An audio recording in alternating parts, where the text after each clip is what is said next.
Assalamualaikum warahmatullahi wabarakatuh. Alhamdulillah pada hari ini kita sudah memasuki akhir Ramadan.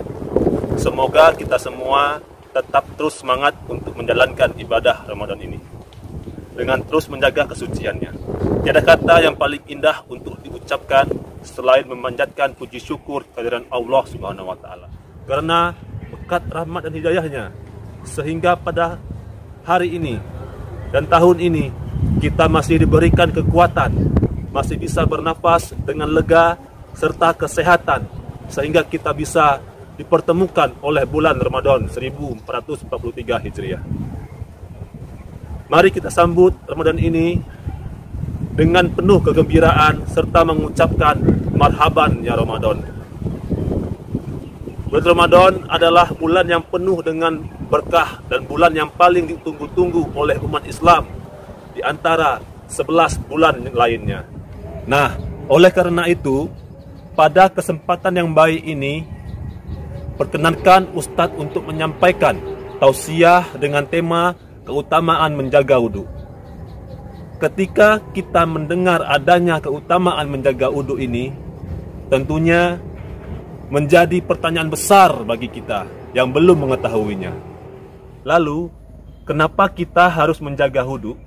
Karena di dalam wudhu mengandung sebuah hikmah yang mensyaratkan kepada umat Islam bahwa ketika hendak melaksanakan suatu ibadah atau perbuatan lain, hendaknya didahului dengan kebaikan, kebersihan, kesucian, baik lahir maupun batin. Berkenaan dengan keutamaan menjaga wudhu, sebagaimana yang kita ambil judul pada hari ini, ada beberapa keutamaan dalam menjaga wudhu menurut Al-Quran dan Al-Hadis. Yang pertama, dengan wudhu ini sebagai sarana untuk menyucikan tubuh kita secara lahir maupun batin.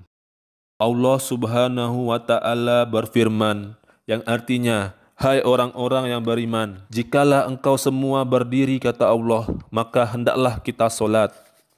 Maka basuhlah mukamu dan tanganmu sampai ke siku, dan sapulah kepala dan basuhlah kakimu sampai mata kaki. Artinya, Allah Subhanahu wa ta'ala mengajarkan kepada kita agar kita sebelum melaksanakan ibadah solat, maka terlebih dahulu yang kita lakukan adalah berwudu atau bersuci.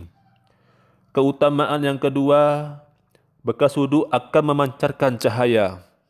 Jadi, bekas wudu yang selalu kita gunakan ketika ingin beribadah dan mengamalkan wudu ini dan terus menjaganya dalam kehidupan sehari-hari, maka bekas wudu ini akan memancarkan cahaya di hari kiamat nanti sebagai tanda umat Nabi Muhammad SAW. Keutamaan yang ketiga adalah perhiasan seorang muslim di dalam surga.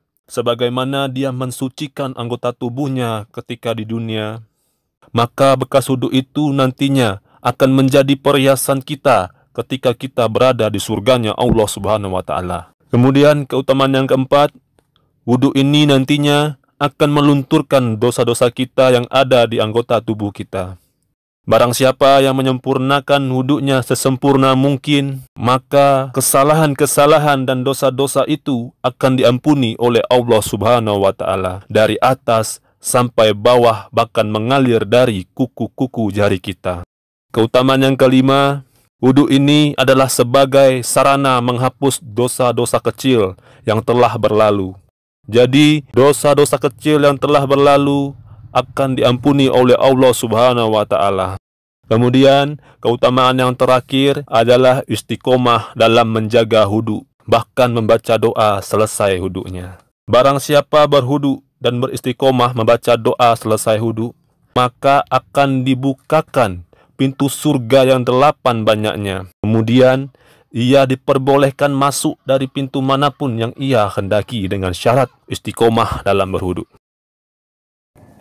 Nah, itu tadi dia keutamaan dari menjaga wudhu.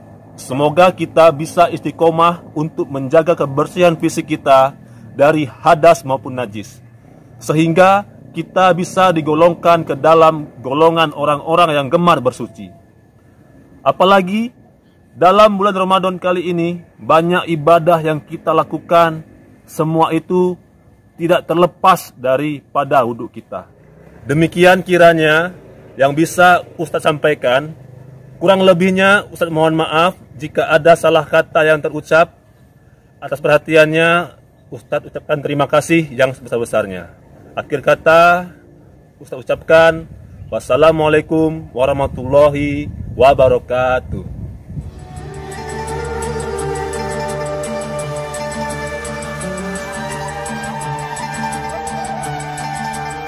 Audio